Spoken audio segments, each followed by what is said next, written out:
Mereka rela berjam-jam berdiri untuk melihat sesuatu yang diharamkan oleh Allah Subhanahu wa taala.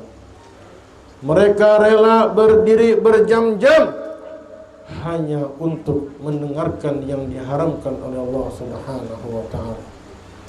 Bagaimana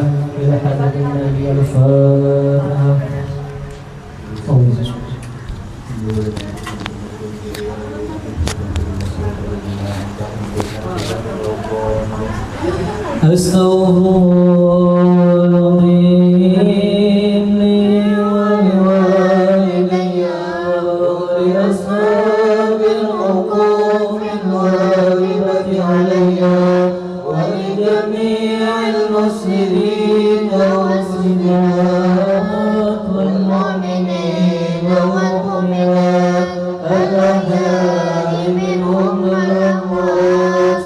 Astaghfirullahaladzim li wa liwalidayya wa li ashabil uqufil wajibati alayya wa li jami'il muslimin wal muslimat wal mu'minin wal mu'minat al-ahya'i minhum wal amwat. Astaghfirullahaladzim li wa liwalidayya wa li ashabil uqufil wajibati alayya wa li jami'il muslimin wal muslimat wal mu'minin wal mu'minat al-ahya'i minhum wal amwat.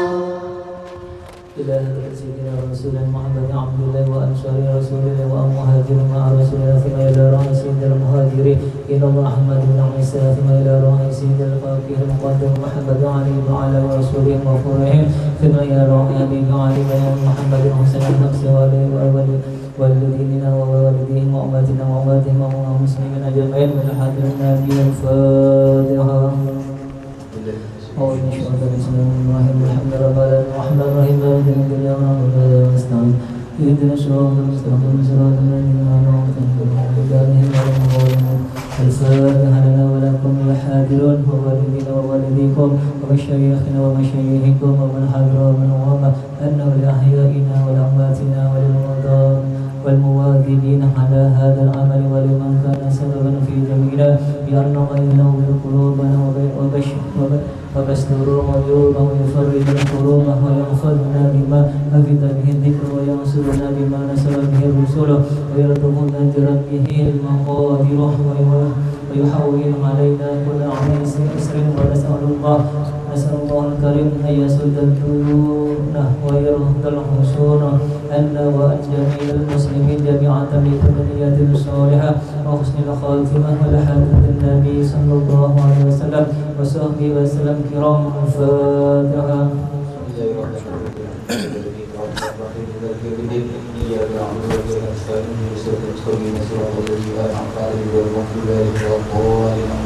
فيا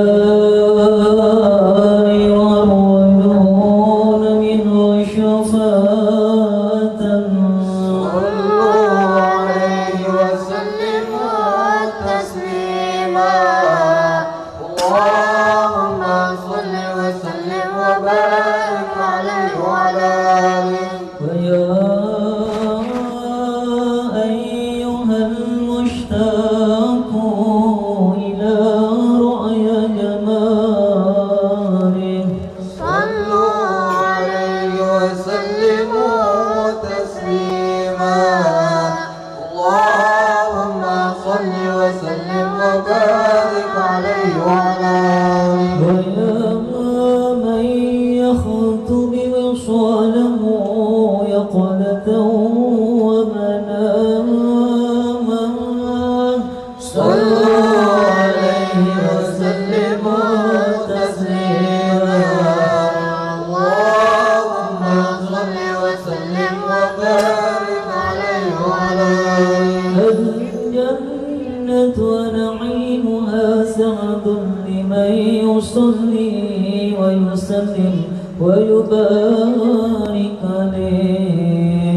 اللهم صل وسلم وبارك عليه وعلى آله. أعوذ بالله من الشيطان الرجيم.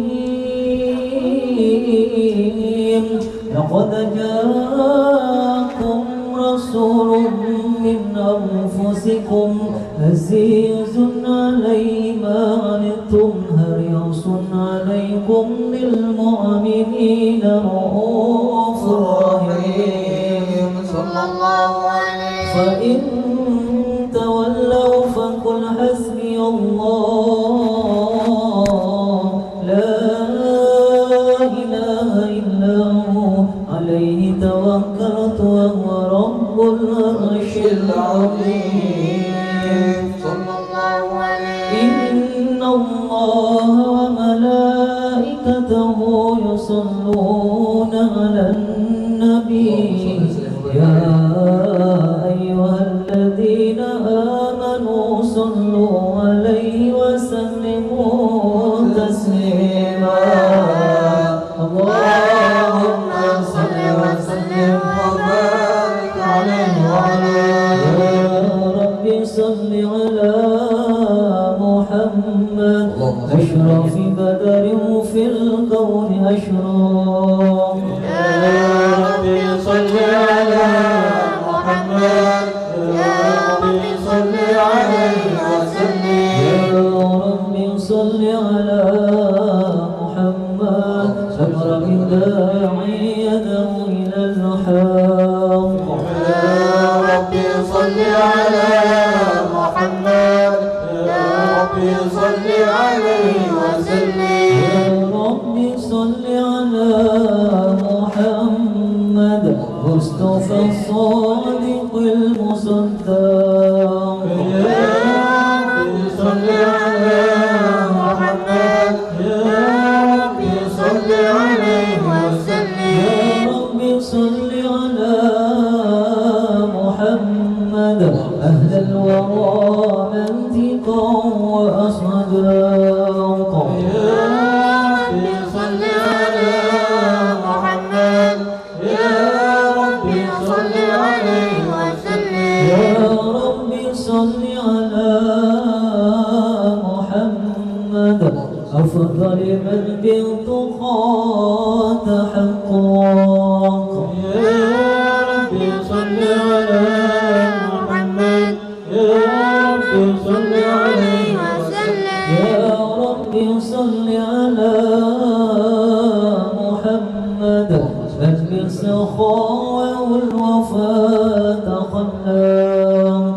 يا رب صل على محمد يا رب صل عليه وسلم. يا رب صل على محمد وجمع من الشمل ما تفرق.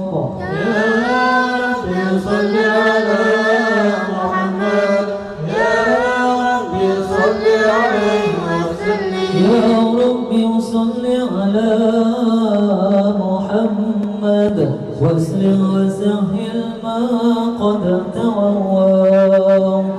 يا رب صل على محمد يا رب صل عليه وسلم. يا رب صل على محمد وافتح من الخير كل مولانا. يا رب صل على محمد يا رب صل عليه وسلم. يا رب صل على محمد وآله ومن بالنبي تعلق. يا رب صل على محمد يا رب صل عليه وسلم. يا رب صل على محمد وآله ومن بالحبيب يغشاق. يا رب صل على محمد يا رب صل عليه وسلم. يا رب صل على محمد وكن بالحضر النبي توفى.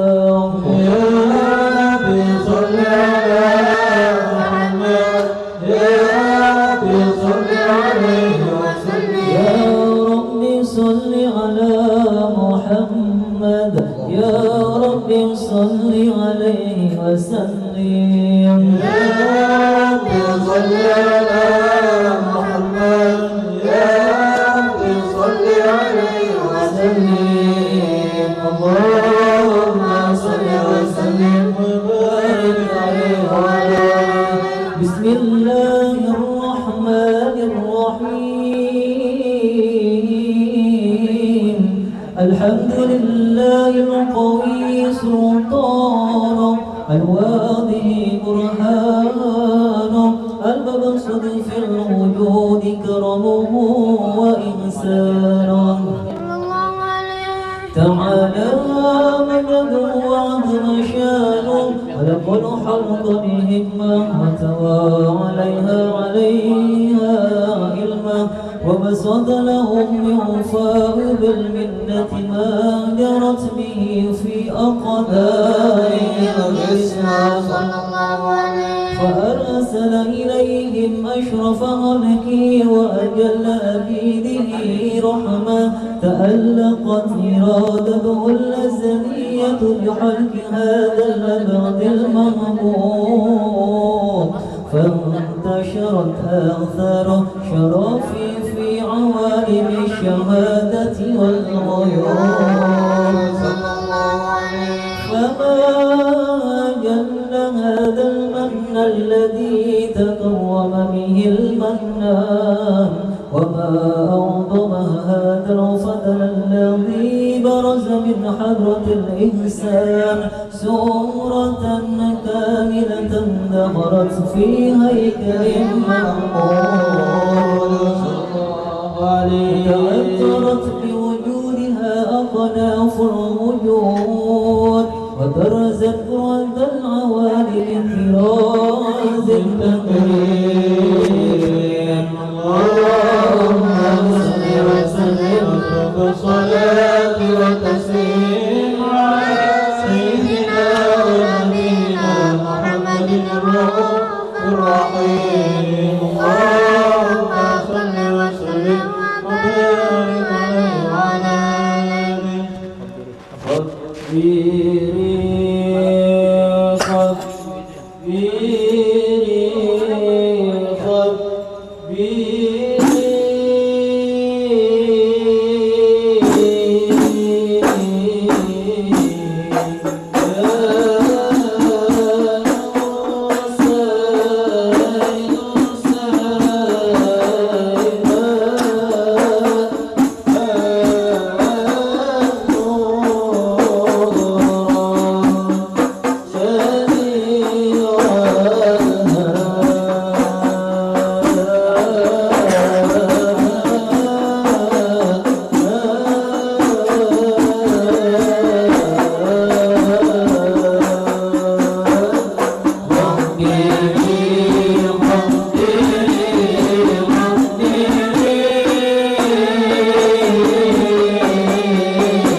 في عالم قدسه الواسع تجليا قضى بانتشار قلبه في القريب والشاسع.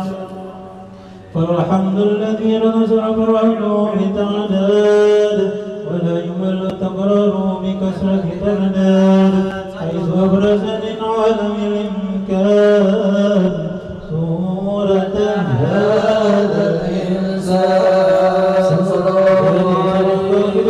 قلال ونسر أسراره بالأقوال فمن اتصل به قلب منيب إلا من ثواب بفضل الله على الحبيب صلى الله عليه قلب سروره كالتوالى بحبيب عم الأنام صلى الله عليه بالوجود بالنور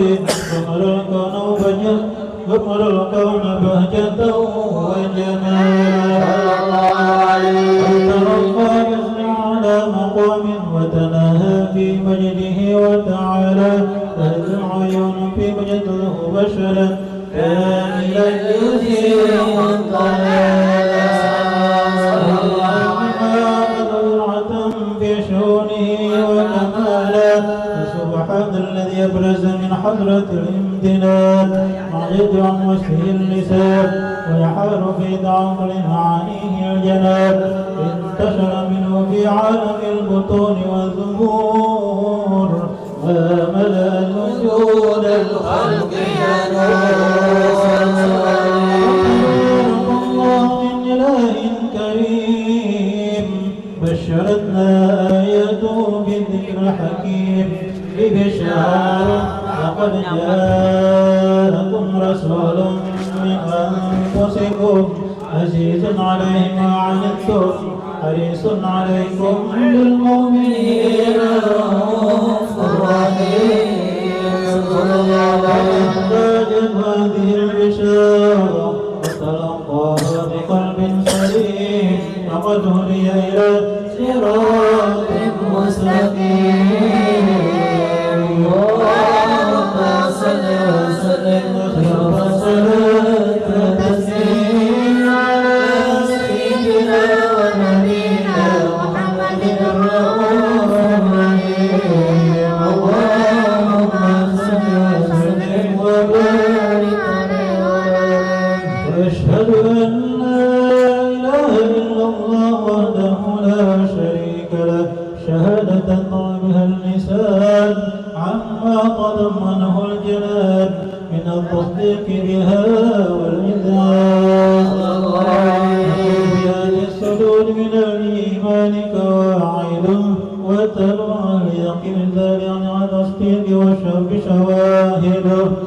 وأشهد أن سيدنا ونبينا وحبيبنا وشفيعنا وقرة أعيننا محمد عبد الصادق في قوله وفعله والمبلغ عن الله المعبود به لخلقه من فرده ونفله عبد أرسله الله للعالمين بشيرا ونذيرا وبلغ الرسالة وأدى الأمانة وعلى الله به من الأمة بشرا كثيرا فبلغ المسلمين سراجا وقمرا منيرا فما أعظمها من تقرب الله بها على البشر وما أوسعها من عمل انتصر سرها في البحر والبحر. اللهم صل وسلم بجل الصلوات واجمعها وازكى التحيات واوسعها على هذا العبد الذي وفى بحق العبوديه وبرز فيها بحلعه الكمال وقم بحق الربوبيه بمضمد الله يقبل عليه قوات الإيمان وصل عليه بصلاة يتسمع بها وصل عليه بصلاة يتسمع وصل عليه وينبسط في قلبه نور سر تعلقه به وحبه ويكتب بها بعناية الله في حزبه وعلى آله وصحبه الذين أطلقوا صحبة المجد بقربه وتفريج الأصل في أصله وده وحبه لا عطر القرآن بنسر ذكرى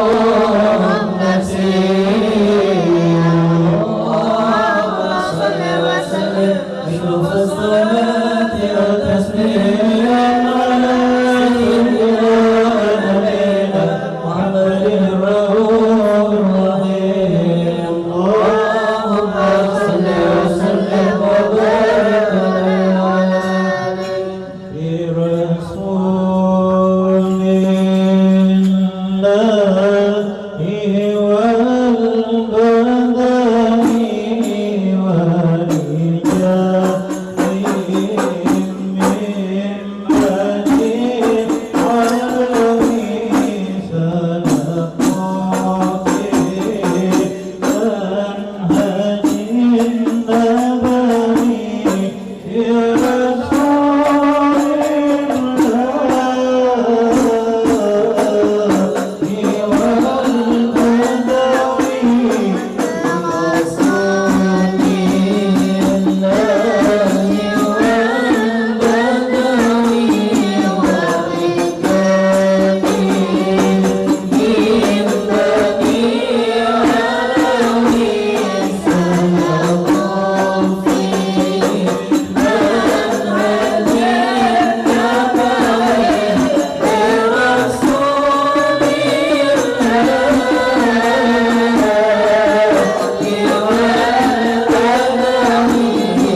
صل وسلم وبارك عليه وعلى آله.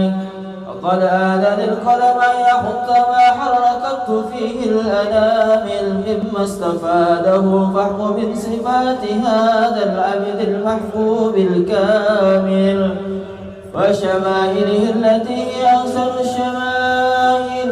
وهنا حسن أن نثبت ما بلغ إلينا في شأن هذا الحبيب من أخبار وآثار ليتشرف بكتابته القلم والقرطاس وتتنزه في هدائقه الأسماء والأبصار. قد بلغنا في الأحاديث المشهورة أن أول شيء خلق الله هو النور المودع في هذه السورة. ونور هذا الحبيب أول مخلوق برد في العالم ومنه تفرع الوجود خلقا بعد خلق فيما حدث وما تقادم. قد أخرج عبد الرزاق بسناده عن جابر عبد الله الأنصاري رضي الله عنهما قال: قلت يا رسول الله بأبي وأمي أخبرني أن أول شيء خلق الله قبل الأشياء. قال: يا جابر إلا الله خلق قبل أشياء نور نبيك سيدنا محمد صلى الله عليه وسلم من نوره. قد ورد من حديث أبي هريرة رضي الله عنه أنه قال: قال رسول الله صلى الله عليه وسلم: كنت أول النبيين في الخلق وآخرهم في البعث. وقد تعدت الرواية بأنه أول الخلق وجودا وأشرفهم مولودا. ولما كانت السعادة الأبدية لها ملاحظة خفية اختصت من شاءت من البرية بكمال الخصوصية. استودعت هذا النور المبين أصل وبطول من شرفته من العالمين. فتلقى هذا النور من صلب آدم ونوح وإبراهيم حتى أوصلت يد العلم القديم إلى من خصصت بتكريم أبيه الكريم عبد الله بن عبد المطلب ذي القدر العظيم وأمه التي هي في المخاوف آمنة السيدة الكريمة آمنة. فتلقى اسمه عبد الله فألقاه إلى بطنها ضمته أشارها بمعونة الله محافظة على حق هذه الدرة وصونها. وحملته برعاية الله كما ورد أنها حملا خفيفا لا تجد له ثقلا ولا تشكو منه ألما ولا إللا. حتى مر شهر بعد شهر من حمله وقرب وقت وجوده إلى عالم الشهادة لتنبسط على أهل هذا العالم فيوضات فضله وتنتشر فيه آثار مجد الصبيب. اللهم صل وسلم وتسليم على سيدنا ونبينا محمد الرسول الرحيم. اللهم صل وسلم وبارك عليه وعلى كيف واستمعني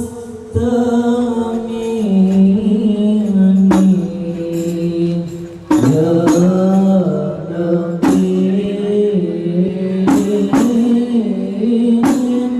كيف واستمعني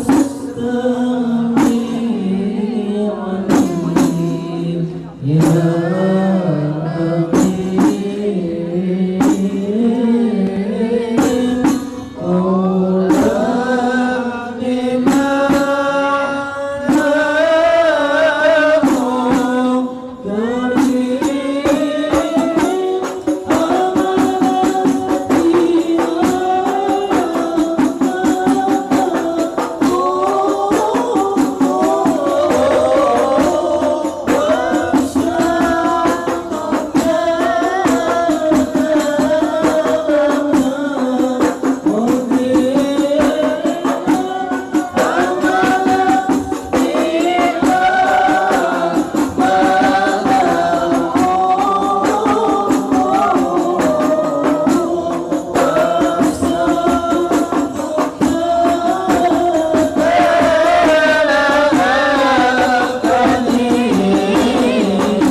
صل وسلم وبارك عليه وعلى آله ومنذ علقت بها الضوة المكنونة والدورة المغصونة والكون كله يسبح ويمسي في سرور وابتهاج وقرب ظهور شراب هذا السراج والعيون متشوقة إلى بروزه متشوقة إلى انتقال جواهر كنوزه صلى الله عليه. وكل دابة لقريش نطقت بفصيح العبارة ولة بكمل البشارة وما من حامل حمل في ذلك العام إلا أتت فيها النهام غلام من بركة وسعادة هذا الإمام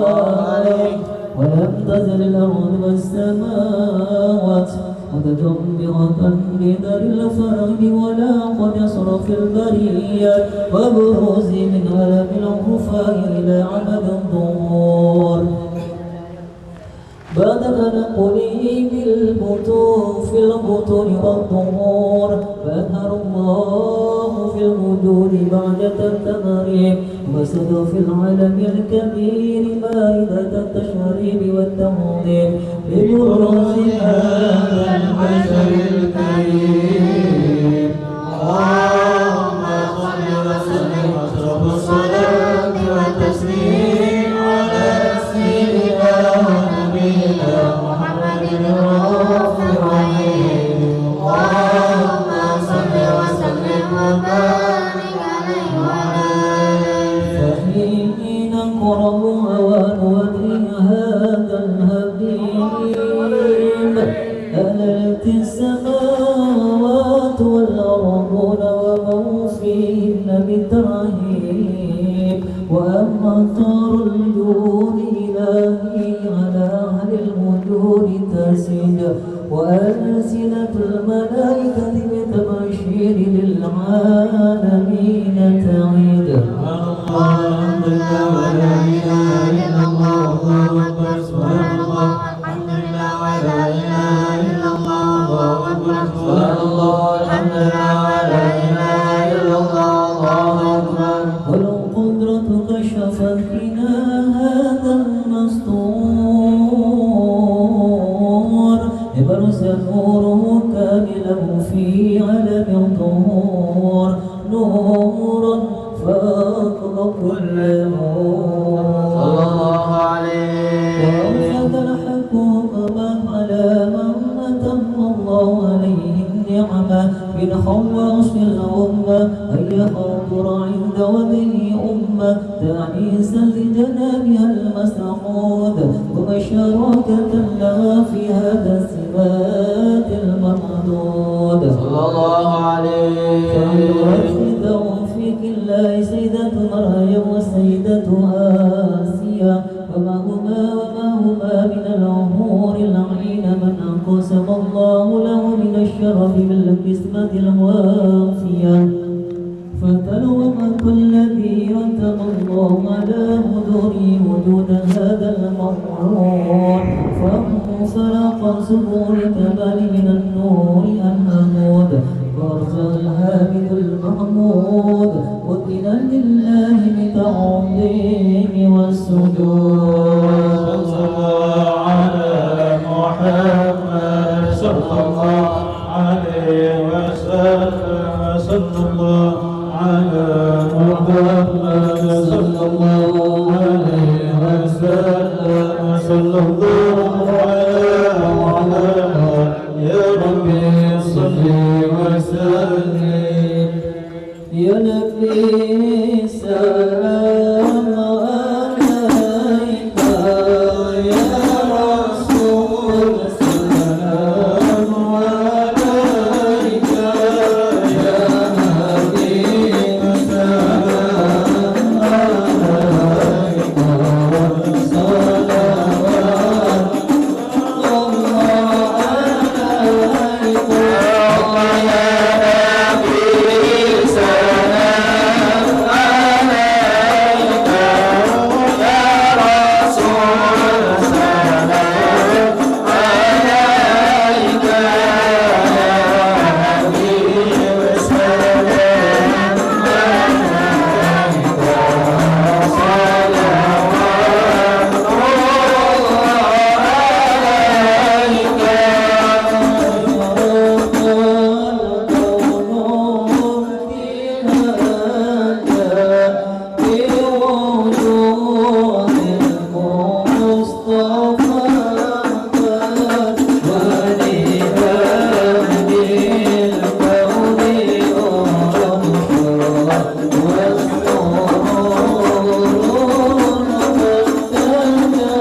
عليه وسلم من محاسن الأخلاق بما تليق عن كتابته بطون الأوراق.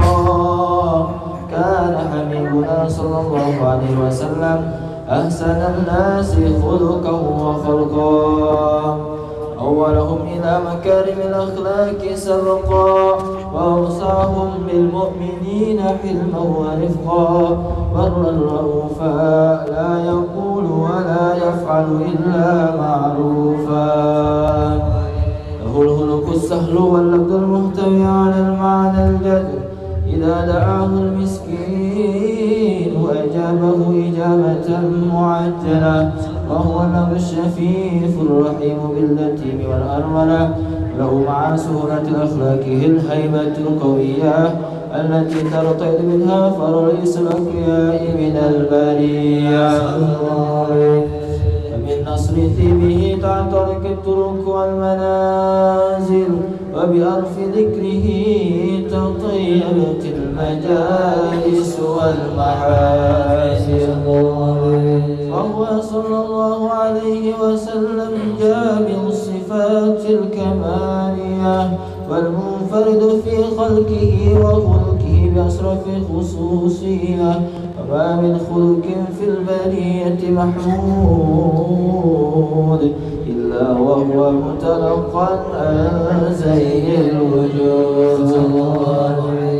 أجملت في وصف الحبيب وشانه، وله الأولى في مجده ومكانه، أوصف إذ قد تعالى مجدها أخذت أنا نجم السها بعنانه صلى الله عليه.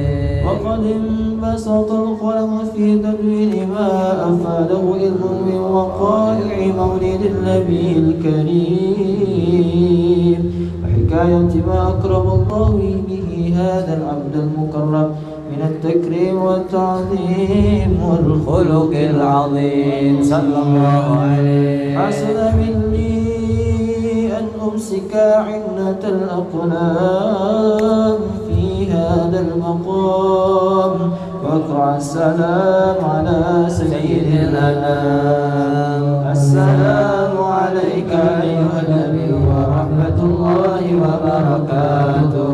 السلام عليك أيها النبي ورحمة الله وبركاته. السلام عليك أيها النبي ورحمة الله وبركاته. وبذلك يحصل ختم كما يحصل التقديم، عليه أفضل الصلاة والتسليم. اللهم صل وسلم أشرف الصلاة والتسليم على سيدنا ونبينا محمد الرؤوف الرحيم. اللهم صل وسلم وبارك عليه وعلى آله. نصبت لأهل المناجاة في حندس الأعلام، واستعذبوا سهود وامساوا قيام إذ نام النام. نصبت لأهل المناجاة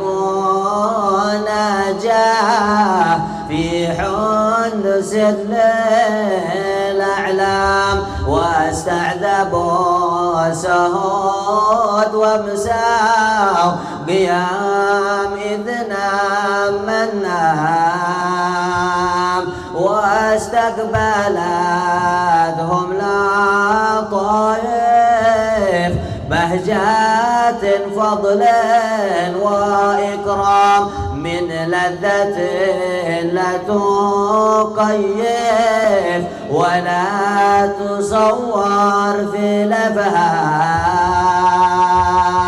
قد ذاقها من عاناها، وهام فيها الذي هام، واستوحش الخلق وضحى في الفيافي والأقام.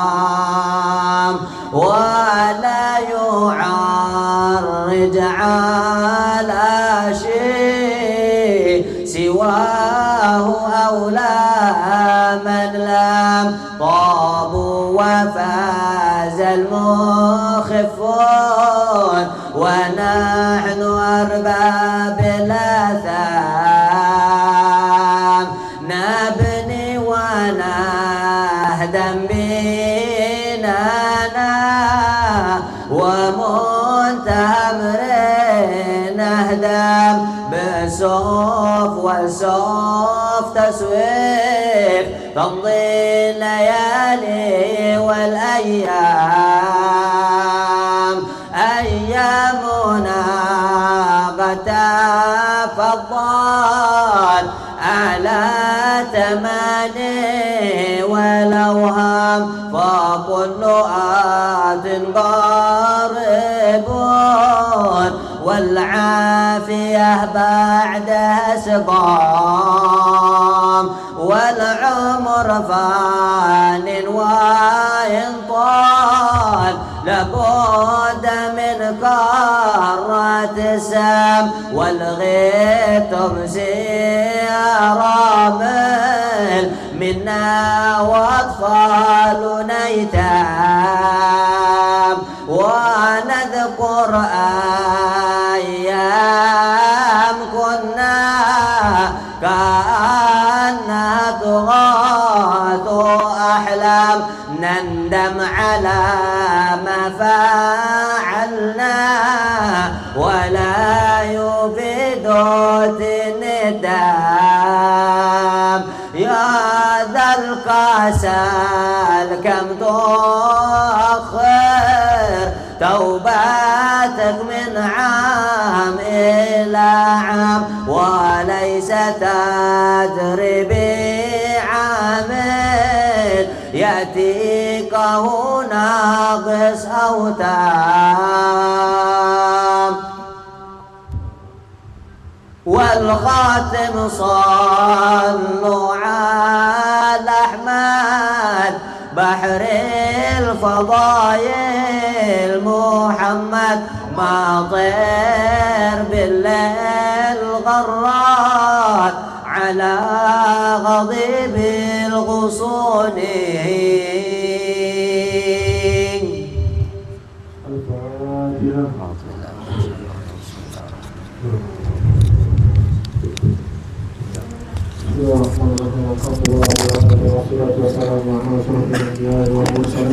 سيدنا ومولانا محمد وعلى آله وصحبه أجمعين.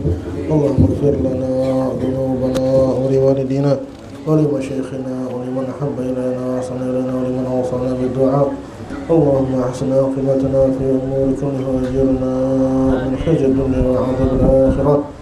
ولما نظم الفكر من أعراض الأوصاف المحمدية يقول توجهت إلى الله متواصلا بسيدي وحبيبي محمد صلى الله عليه وسلم أن يجعل سعي فيه مشكورا وفعل فيه محمودا ويكتب عمل في أعماله مقبولا والتوجه في التوجهات الخالصة والسنة الموصولة. اللهم يا من لا تتوجه لمن فتعود ظافرة فعلى باب عزتها تحط الرحال فتكشاها منه فيوضة غامرة نتوجه إليه بأشراف وسيل لديه سيد المرسلين عبدك صادق الأمين سيدنا محمد الذي عمت رسالة العالمين وتصلي وتسلم عليك ذات كاملة مستودع أمانتك وحامد سرك وحامد رعايتك ودعواتك شاملة الأب الأكبر المهدي والأخ والمخصص بشرف الأكبر في كل موطن من مواطن القرب ومظهر قاسم عن ذلك في عبادي وساقك واسع شأنك لعلي ودادي سيد الكونين وشرف ثقلين العبد المحبوب الخالص المخصوص منك بأجل الخصائص. اللهم صل وسلم عليه وعلى آله وأصحابه وأهل حضرة ترابه من أحبابه. اللهم إنا نقدم إليك جهل حد النبي الكريم ونتوسل إليك بشرف المقام العظيم أن تلحظنا في حركاتنا وسكنة وعين عنايتك أن تحفظنا في جميع أطوارنا وتقرباتنا بجميع رعايتك وحسن وقاياتك أن تبلغنا من شرف القرب إليك وإلى هذا الحبيب الله تعملنا وتتقبل منا ما تهرقنا فيه من نياتنا وعملنا، وتجعلنا في حضرة هذا الحبيب من الحاضرين، وفي طرائق اتباعه من السالكين، ولحقك وحقه من المؤدين، ولعهدك من الحافظين. اللهم إننا نطمع في رحمتك خاصة فلا تحرمنا، وظننا جمنتنا هي وسنتنا إليك فلا تخيبنا. آمنا بك وبرسلك وما جاء بنا به من الدين، وتوجهنا به إليك مستشفعين، أن تقابل المذنب منا بالغفران، أن تقابل المذنب منا بالغفران، أن تقابل المذنب منا بالغفران، وموسى بالإحسان، والسائل بما سأل، ومؤمنا بما أمن، أن تجعلنا ممن ناصر هذا الحبيب وهذا وزره وله وظاهره، وعم ببركته وشرفه وجهة أولادنا ووالدينا وأهل خطواتنا ووالدنا وجميع المسلمين والمسلمات والمؤمنين والمؤمنات في جميع الجهات، وعد راية الدين القويم في جميع أقطار منشورة، ومعالم الإسلام وإيمان بأهلها معمورة معنى وصورة.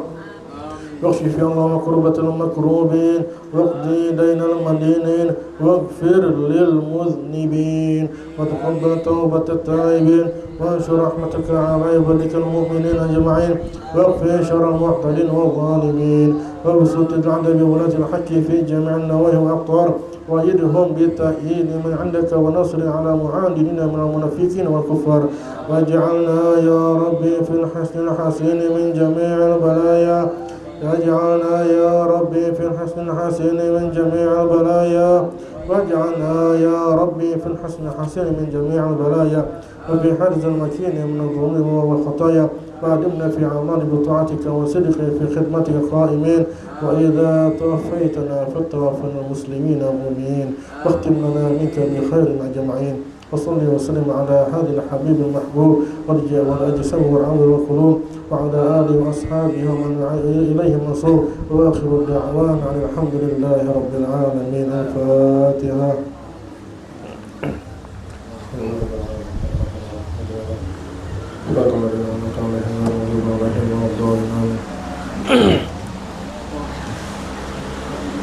Tes 1, 2, 3. Saudara. Jelas saja kah? Jelas saja kah atau jelas banget? Bismillahirrahmanirrahim.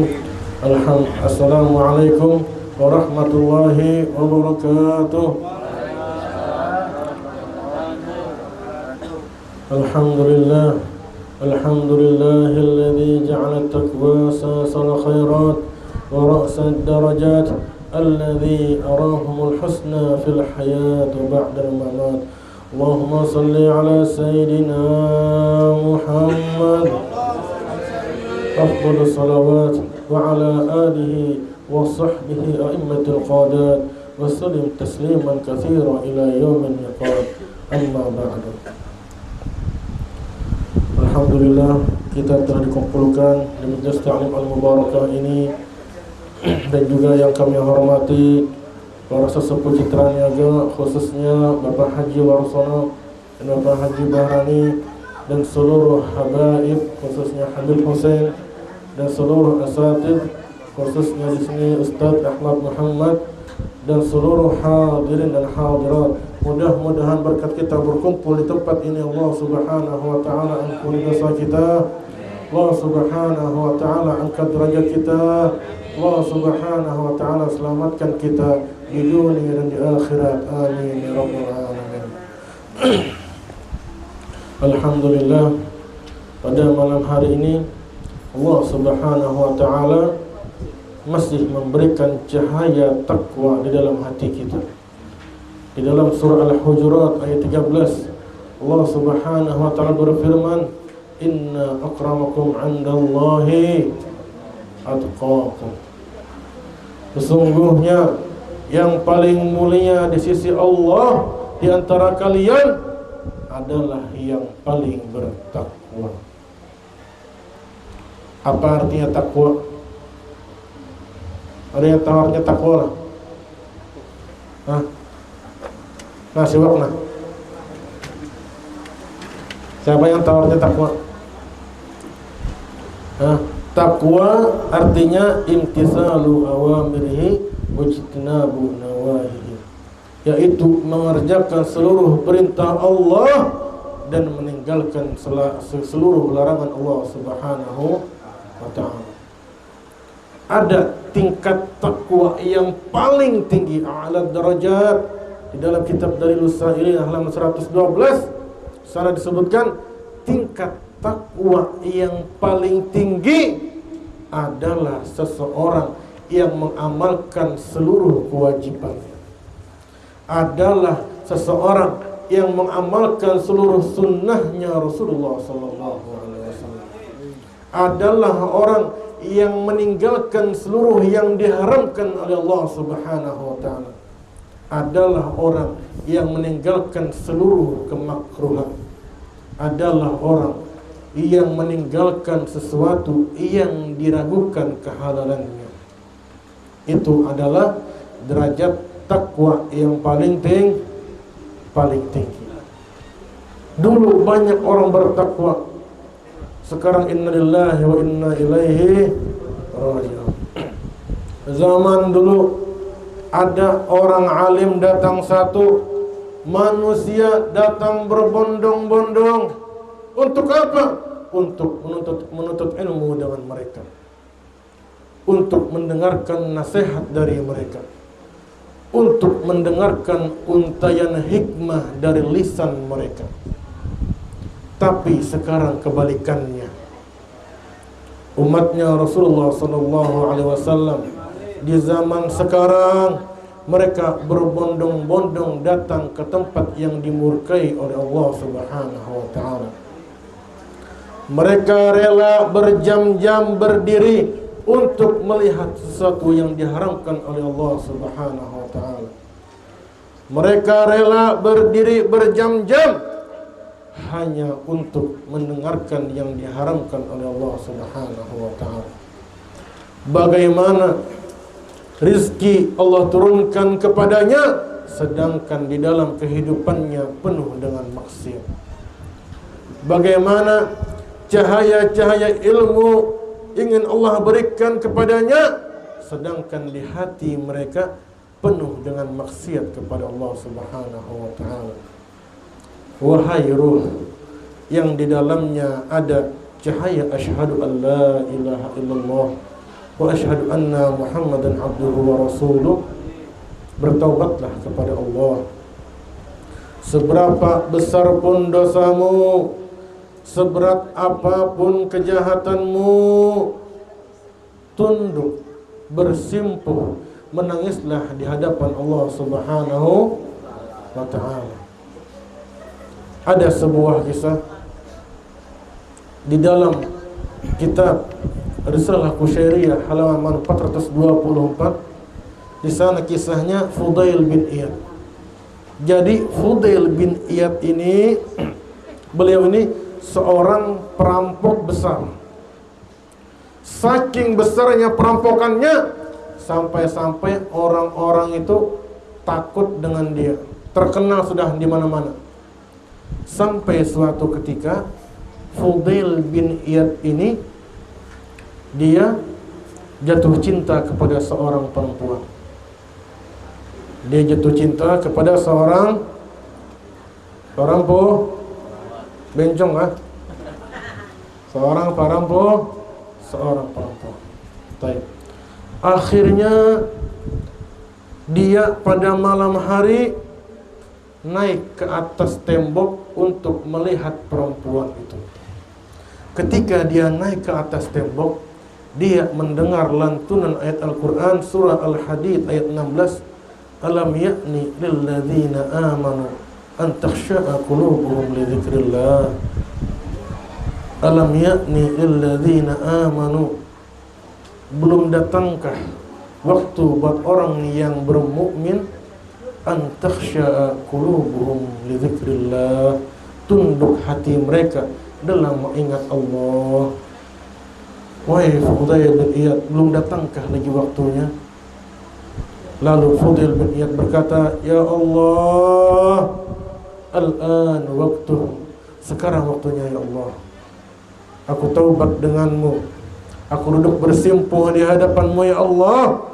Segala kesalahanku ku akui di hadapan-Mu ya Allah. Di dalam surah Al-Maidah ayat 39 Allah Subhanahu wa taala berfirman, "Faman taba mim ba'di zulmihi." Siapa dia bertaubat setelah dia melakukan kejahatan, siapa dia bertaubat setelah dia melakukan kemaksiatan, wa aslaha, lalu dia memperbaiki dirinya, dia memperbaiki kepribadiannya, fa innallaha yatubu alaih, sesungguhnya Allah Subhanahu wa taala menerima taubatnya. Fa innallaha yatubu alaih, sesungguhnya Allah Subhanahu wa taala menerima taubatnya. Begitulah jika Allah Subhanahu wa taala menginginkan seorang hamba. Jika Allah Subhanahu wa taala menginginkan seorang hamba, maka Allah Subhanahu wa taala akan pecahkan hatinya. Akan Allah pecahkan hatinya di dalam tangisan kepadanya. Akan Allah pecahkan hatinya di dalam kesedihannya. Akan Allah pecahkan hatinya di dalam renungannya karena Allah Subhanahu wa taala. Tetapi jika Allah Subhanahu wa taala tidak menginginkan orang tersebut, maka Allah Subhanahu wa taala akan memasukkan cinta dunia ke dalam hati. Maka Allah Subhanahu wa taala akan memasukkan kesombongan di dalam hatinya. Maka Allah Subhanahu wa taala akan memasukkan keangkuhan di dalam dirinya. Sehingga nasihat dari para ulama dia abaikan, nasihat dari hadis Rasulullah sallallahu alaihi wasallam dia abaikan, nasihat dari firman Allah Subhanahu wa taala tidak lagi dia mau dengarkan. Mudah-mudahan Allah Subhanahu wa taala menerima taubat kita semua. Amin ya rabbal alamin. Baik, sekarang pindah kita ke kajian kitab Anwarul Mubarakah. Baca.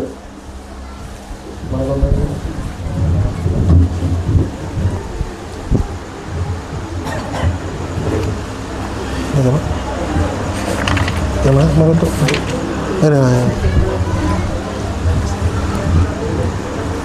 Bismillahirrahmanirrahim.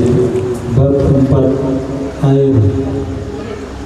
Ada berapa jenis air yang sah dipakai untuk bersuci? Jawab: ada 7 jenis air yang sah digunakan untuk bersuci, yaitu 1. Air hujan, 2. Air laut, 3. Air sungai, 4. Air sumur, 5. Sumber mata air, 6. Air salju, dan 7. Air embun. Baik, bismillahirrahmanirrahim. Di sini nomor 32, halaman 35. Baik. Ada berapa jenis air yang sah dipakai untuk bersuci? Nah, jadi ada air-air, maksudnya nih tempat timbulnya air. Air apa aja yang sah dipakai untuk bersuci? Nah, baik. Ada berapa jenis air yang sah dipakai untuk bersuci? Dipakai buat wudu, dipakai buat mandi wajib. Nah, di sini ada jawabannya. Ada 7 jenis air yang sah digunakan untuk bersuci, yaitu yang pertama air apa? Air hujan. Yang kedua air laut. Yang ketiga air sungai. Yang keempat air sumur. Yang kelima sumber mata air. Yang keenam air salju. Dan yang ketujuh air embun. Nah, cuma air embun ini, nah ketika ada embun kalau jangan kayak gini wudu, nggak bisa. Nah, ada embun terbang, ada embun terbang, kita masang tangan kayak gini, kayak gini, nggak bisa gitu. Jadi embunnya tuh harus dikumpulkan dulu, disatukan. Ketika menjadi air, nah baru bisa dipakai berwudu. Baik, selanjutnya lagi. Bukan air yang paling istimewa dan terbaik di alam semesta ini. Jawaban: ada 5 air yang paling istimewa serta terbaik, yaitu 1. Air yang keluar dari jari-jarinya Nabi Muhammad SAW. 2. Air Zam-Zam. 3. Air Telaga Al-Kausar. 4. Air Sungai Nil. Dan yang kelima, air sungai lainnya seperti sungai Sehun, Zehun, Dijlah, dan Aifrat. Bismillah. Nah, di sini disebutkan air yang paling istimewa di alam semesta ini, maupun di akhirat ataupun di dunia. Air yang paling afdal di alam semesta ini, yang pertama adalah air yang keluar dari jarinya Rasulullah SAW. Dan air yang keluar dari jarinya Rasulullah tidak dapat dirasakan kecuali para sahabat radhiyallahu anhu. Di dalam kitab Sahih Bukhari, hadis nomor 3308, di sana ada hadis yang diriwayatkan oleh Abdullah bin Maslamah, qala ra'aitu Rasulullah sallallahu alaihi wasallam wa hanat asr. Jadi kisahnya tuh kayak ini. Sayyidina Abdullah bin Maslamah ini ketika masuk waktu asar, beliau melihat bahwasannya kaum muslimin ini mencari-cari air untuk berwudu, dan ternyata tidak ada air wudunya. Lalu seseorang mendatangkan dengan wudu. Apa wudu? Ada wudu, ada wudu. Ada tahu yang perbedaannya? Wudu dengan wudu. Wudu adalah nama pekerjaan kita berwudu. Kita membasuh muka, ya kalau membasuh tangan, nama pekerjaannya itu namanya apa? Wudu. Sedangkan wudu itu adalah nama airnya. Nama air wudunya apa? Wudu. Nah, baik. Jadi ketika mencari air, para sahabat mencari air, tidak ada sama sekali air. Datang satu sahabat membawakan wudu, membawakan air wudu. Baik. Kemudian fawada'a Rasulullah sallallahu alaihi wasallam yadahu fi dzalikal ina. Rasulullah sallallahu alaihi wasallam meletakkan tangan beliau di dalam tempat tersebut. Kata Sayyidina Abdullah bin Maslamah, beliau melihat bahwasanya air itu keluar dari jari-jarinya Rasulullah sallallahu alaihi wasallam. Banyak daripada sahabat-sahabat, puluhan bahkan ratusan, berwudu hanya dengan satu mangkuk kecil air. Dari mana airnya? Timbulnya dari jari jemarinya Rasulullah sallallahu alaihi wasallam. Itulah air yang paling afdol di dunia. Baik. Yang kedua adalah air Zam-Zam. Nah, air Zam-Zam ini adalah air yang dipakai untuk membasuh hatinya Rasulullah sallallahu alaihi wasallam. Di dalam kitab Sahih Muslim, hadis nomor 235, di sana diriwayatkan Anas bin Malik meriwayatkan, qala Rasulullah utitu fantalaqu bi. Itu aku dibawa ke samping sumur Zam-Zam, kemudian dadaku dibelah, lalu hatiku dibersihkan dengan air Zam-Zam. Nah, makanya karena itu ini banyak orang datang balik dari haji kalau, iyalah. Nah, boleh minta air Zam-Zam sama mereka. Nah, kenapa? Karena air Zam-Zam ini air yang paling banyak khasiatnya. Nah, sampai-sampai di dalam kitab Sunan Ibnu Majah hadis nomor 3662, di sana Rasulullah sallallahu alaihi wasallam bersabda, "Ma'u Zamzam lima syuriba lahu." Air Zam-Zam ini sesuai dengan niat orang yang meminumnya. Ada air yang Zam-Zam, pengen minum, ya Allah, aku niatkan untuk kesembuhanku, bisa. Ya Allah, aku niat supaya banyak rezeki, bisa. Ya Allah, semoga aku lekas kawin, ya Allah, bisa. Ya kalau yang para jomblo dan jomblowati, nah, bersangok air Zam-Zam. Udah, nah, cuma untuk orang yang balik dari haji, saran saya, balik dari haji, pakaiannya biasa-biasa aja, santai aja pakaiannya.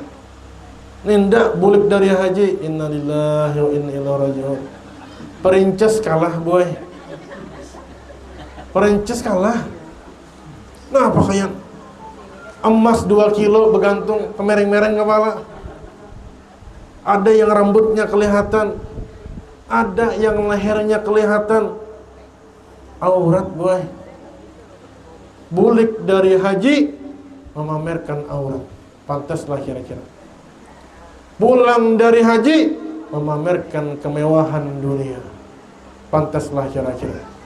Nah, di dalam kitab Fawaidul Mukhtar halaman 588, di sana Al-Imam Hasan Al-Basri ditanya, "Ma hajjul mabrur ya Imam?" Apa itu haji mabrur? Apa kata beliau? Haji mabrur an tarji'a zahidan fid dunya. Orang yang hajinya mabrur, pulang dari haji dalam keadaan zuhud dengan dunia. An tarji'a raghiban fil akhirah, dia pulang dari haji dalam keadaan dia cinta dengan akhirat, menagih dengan akhirat. Mana Al-Quran, aku pengen membaca. Mana tasbih, aku ingin bertasbih. Mana buku wirid, aku ingin membaca wirid. Pulang dari haji, Al-Quran dibawa. Masya Allah. Pulang dari haji, tasbih di tangan. Luar biasa. Itu harusnya pulang haji. Dan juga orang yang baru pulang dari haji, di dalam kitab Hasyiatul Bujairimi juz 2 halaman 42, disunnahkan untuk mendoakan orang lain. Walaupun orang lain tidak meminta, tetap disunnahkan untuknya mendoakan orang lain supaya dia diampuni oleh Allah Subhanahu wa taala. Dan juga kita yang tidak pergi haji datang kepada mereka minta doa. Kenapa? Karena doa mereka yang taddu arba'ina yawman. Apa bahasa Indonesia itu? Memanjang sampai 40 hari. Dari dia datang sampai 40 hari kemudian, itu doanya diijabah oleh Allah Subhanahu wa taala.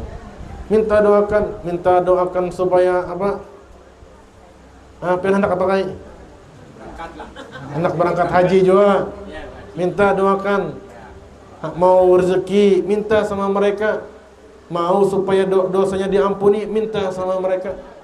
Tolong doakan aku. Nah, jadi orang yang pulang haji itu doanya mulai dia dari datang sampai 40 hari kemudian itu dikabulkan oleh Allah Subhanahu wa taala. Baik. Yang selanjutnya air telaga Al-Kautsar. Yang selanjutnya lagi air Sungai Nil. Sungai Nil ini mana? Di mana? Mesir ya. Dan air sungai lainnya seperti Sungai Sayhun, Sungai Jaihun, Sungai Dijlah dan Efrat. Nah, di dalam kitab Musnad Imam Ahmad hadis nomor 7547 Di sana Rasulullah sallallahu alaihi wasallam bersabda, qala sayhanu wal jayhanu wan nilu wal furatu kullu min anhar jannah. Yaitu sungai Sayhan, sungai Jayhan, sungai Nil dan sungai Furat itu daripada sungai-sungainya surga. Nah itu Sungai Mahakam, Bang. Sungai Karangungus. Sungai apa itu? Hah? Sungai Batubara namanya. Banyak apa kapal-kapal batubara lewat situ loh. Nah itu. Baik, selanjutnya lagi. Ada berapa bagian hukum-hukum air? Jawaban: ada 3 bagian hukum-hukum air, yaitu air yang suci dan air ini dapat mensucikan yang lain. 2. Air yang suci namun tidak bisa mensucikan yang lain dan termasuk juga dalam golongan air musta'mal. 3. Air najis atau mutanajis, air yang suci terkena najis. Baik. Jadi hukum air. Nah, ini air nih. Topen air lah. Ini air namanya nah. Tahu air kalau? Bahasa Jermannya banyu. Bahasa Jawanya apa? Banyu juga. Oh. Koyo. Ya terserah sampean sudah. Jadi hukum-hukum air terbagi 3. Yang pertama, airnya suci dan air itu dapat mensucikan yang lain. Ini air suci airnya. Dan tapi air ini bisa mensucikan yang lain. Nah, nanti ini jadi ini disebutkan dulu secara keseluruhan, nanti dijelaskan satu persatu nanti di pertanyaan selanjutnya. Baik. Itu air pertama. Air yang kedua adalah air yang suci namun tidak bisa mensucikan yang lain. Jadi yang pertama, airnya suci bisa mensucikan yang lain. Yang kedua, airnya suci tetapi tidak bisa mensucikan yang lain. Nah, nanti itu dijelaskan, diperinci nanti. Nah, air yang suci dan tidak bisa mensucikan yang lain itu termasuk juga dalam golongan air musta'mal. Apa itu air musta'mal? Air musta'mal adalah air yang pernah dipakai untuk mengangkat hadas. Air pernah dipakai untuk berwudu, namanya air apa? Air musta'mal. Air dipakai buat mandi wajib, namanya air apa? Musta'mal. Air pun dipakai buat mandi biasa, air musta'mal lah. Hah? Sudah dapat kopi lah? Dah. Air yang dipakai buat mandi biasa. Air. Hah? Nah, selama air itu tidak bercampur dengan sabun, air yang dipakai buat mandi biasa, maka air itu masih dalam status suci dan mensucikan. Karena apa tadi? Air musta'mal adalah air yang dipakai untuk mengangkat hadas. Air yang telah dipakai untuk mengangkat hadas. Nah, baik. Yang ketiga namanya air najis atau mutanajis. Apa bedanya najis dengan mutanajis? Kenapa disebutkan 2 kali? Kan kalau sama kan cukup 1 kali aja, ya kalau 2 kali disebutkan. Apa bedanya air najis dengan air mutanajis? Air najis adalah air yang najis dari zatnya. Contohnya seperti apa? Nah, seperti air kencing itu dasar najis sudah. Mulai dari sananya sudah air penajis. Sedangkan air mutanajis adalah air yang terkena najis. Contohnya nih air nih. Air kalau ada seumpamanya tikus mati di sini. Tikus kecil kalau apa namanya curut mati di sini.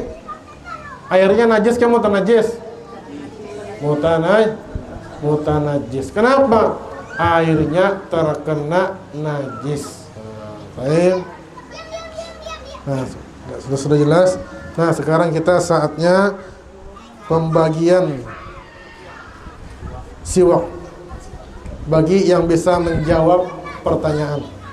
Ingati, ketika diberi pertanyaan, tahu jawabannya, angkat tangan dulu, jangan langsung dijawab. Angkat tangan dulu, setelah ditunjuk baru jawab. Oke? Paham? Baik. Jawaban pertama, dengarin betul-betul lah. Pertanyaan yang pertama, sebutkan. Tutup dulu kitabnya. Ini pertanyaannya dari kitab ini aja, ndak keluar dari kitab ini, ndak. Sebutkan 5 sifat yang wajib atas Allah Subhanahu wa taala. Ada yang tahu kah? Terlalu sulit ya pertanyaannya? Tahu kah? Tahu enggak? Ada apa? Tahu. Nah, jawab sudah. Jalan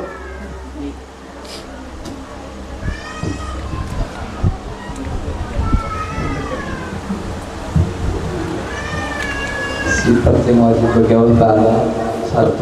Wujud, dan baqa, musalabatul hadis, yang mengunci. Udah cukup. Wajar sedang tahu, sedangnya lulusan Darussalam soalnya. Pian kalah semua. Baik, pertanyaan kedua. Ini ada 3 aja. Pertanyaan kedua. Sebutkan sifat yang wajib atas Nabi dan Rasul. Berapa sifatnya? Bari mic. Ada mic-nya lah. Kamu maju sini lah.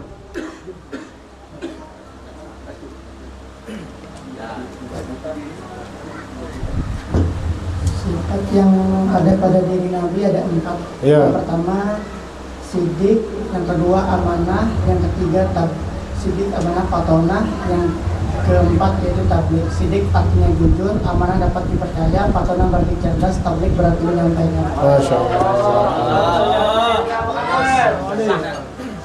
Tandai pula cara menantu. Kemana sini? Apa Haji? Terakhir.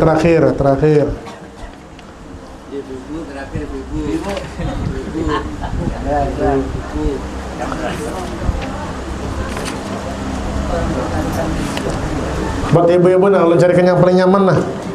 Siapa ketua majelis?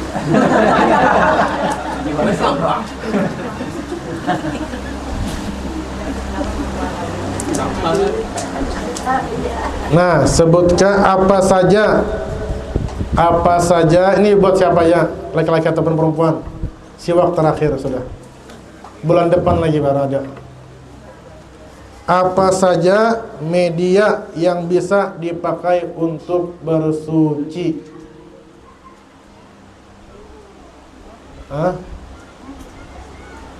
Ayo yang tahu langsung angkat tangan, jangan angkat kaki.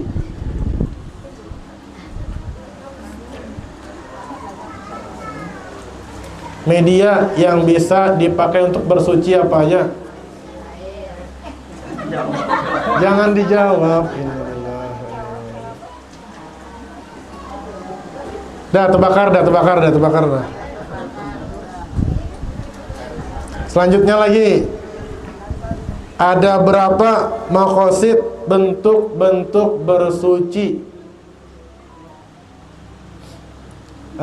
Baru minggu kemarin ini guringan ini.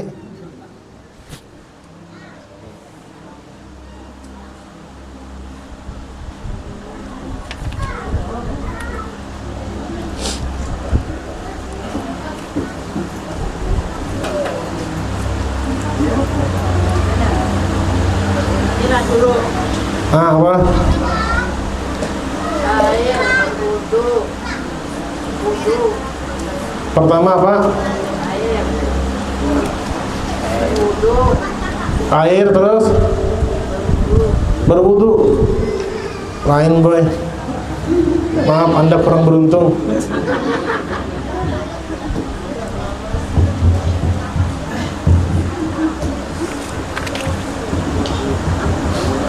Ayo, siapa? Ayo. Wudu, mandi, tayamum. Apa lagi satunya? Wudu, mandi, tayamum, terus. Menghilangkan najis. Nah, ya sudah bareng dah. Nah, Maji.